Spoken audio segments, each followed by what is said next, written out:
కరీంనగర్ జిల్లా తిమ్మాపూర్ మండల కేంద్రంలోని ఆర్టీసీ బస్టాండ్ ఆవరణలో ఏర్పాటు చేసిన డాక్టర్ బాబాసాహెబ్ అంబేద్కర్ బాబు జగ్జీవన్ రామ్ విగ్రహాల ముసుగులను మాజీ ఎమ్మెల్యే రసమయి బాలకిషన్ అంబేద్కర్ సంఘాల నాయకులతో కలిసి తొలగించారు.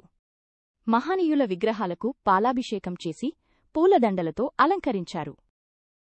విగ్రహాల చుట్టూ గ్రానైట్ పనులను ప్రారంభించారు.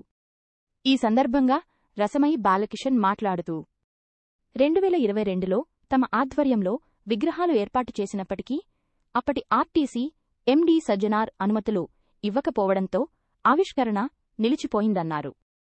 కాంగ్రెస్ ప్రభుత్వం అధికారంలోకి వచ్చిన తర్వాత విగ్రహాలను ఆవిష్కరిస్తామని ఎమ్మెల్యే డాక్టర్ కవ్వంపల్లి సత్యనారాయణ హామీ ఇచ్చారని అనుమతులు వచ్చినా 6 నెలలు గడిచినా ఆవిష్కరణ జరగకపోవడంతో తామే ముసుగులు తొలగించామని తెలిపారు.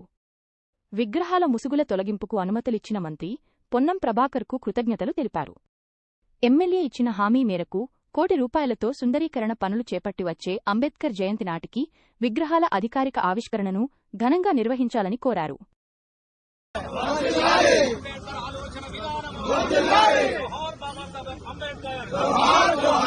మీరు చేసుకోమని కూడా చెప్పారు. మేము మంత్రి గారిని కూడా కలిసినాం. మంత్రి గారు కూడా మీరు చేసుకోండి అన్న, మాకు ఎలాంటి ఇబ్బంది లేదని చెప్పినాం. ఎమ్మెల్యే గారిని కూడా మా ప్రతినిధులు కలిసారు. ఆయన ఏమన్నాడు, నేను సుందరీకరణ చేస్తా ₹1 పెట్టి అన్నాడు.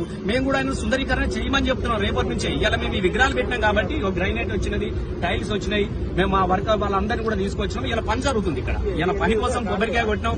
మహనీయులకు ముసుగులేసి పని మొదలు పెట్టలేం కదా మనం.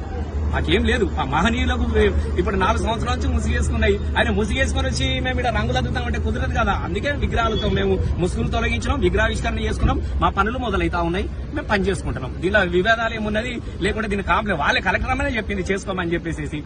ఎమ్మెల్యే కూడా చెప్పాడు, అయిపోయింది అనుమతులు అయిపోయింది, పని చేసుకోమని చెప్పినాడు కదా. ఆయనే చెప్పినాడు కదా. మా వాళ్ళు అందరూ పోయిర్రు కాబట్టి మా పని మేము చేసుకుంటున్నాం. ఎమ్మెల్యే గారు చెప్పారు చేసుకోమని, మంత్రి గారు చెప్పారు, మేమందరూ కూడా మినిస్టర్ గారు కూడా చెప్పారు.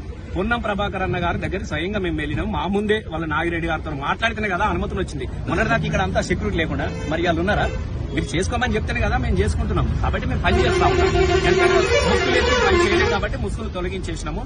అంబేద్కర్ జాతరకు ఇక్కడనే నిర్వహిస్తాం. ఆలోగా ఎమ్మెల్యే గారు ఇచ్చిన మాట నిలబెట్టుకుంటే వారికి ₹1 సుందరీకరణ చేస్తామని చెప్పినాడు. కాబట్టి ఆ మాట నిలబెట్టుకున్న వెంటనే మేము ఏప్రిల్ 14 రోజున మళ్లీ మంత్రి గారిని అన్ని పార్టీలకు అతీతంగా అందరిని పిలిచి ఇక్కడ అంబేద్కర్ జాతర నిర్వహిస్తాం. మండల అంబేద్కర్ సంఘ ఆధ్వర్యంలోనే ఇక్కడ అంబేద్కర్ జాతర కూడా జరుగుతుంది.